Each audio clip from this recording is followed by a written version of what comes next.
मान तालुक्यातील श्रावण महिन्यातील पहिल्याच सोमवारी आणि नागपंचमीच्या शुभमुहूर्तावर प्रसिद्ध तीर्थक्षेत्र शिखर शिंगणापूर येथील श्री शंभू महादेव मंदिरात भाविकांनी दर्शनासाठी अलोट गर्दी केली होती।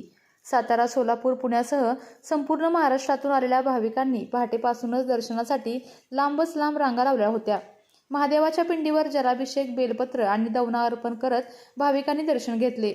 हर हर महादेव आणि बम बम बोलेच्या जयघोषाने संपूर्ण मंदिर परिसर भक्तिमय वातावरणात न्हाऊन निघाला।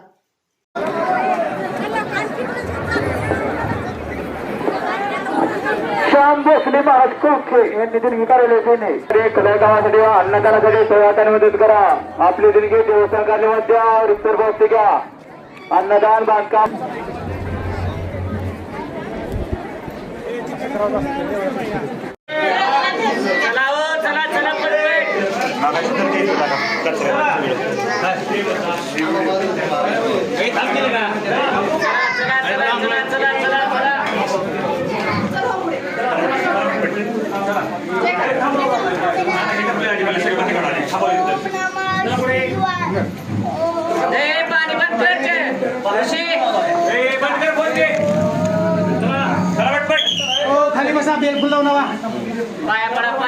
आपल्या तालुक्यातील जिल्ह्यातील बातम्या सर्वप्रथम पाहण्यासाठी आजच सातारा न्यूजला YouTube चॅनलवर सबस्क्राईब करा, लाईक करा, शेअर करा आणि बेल आयकॉन प्रेस करायला विसरू नका।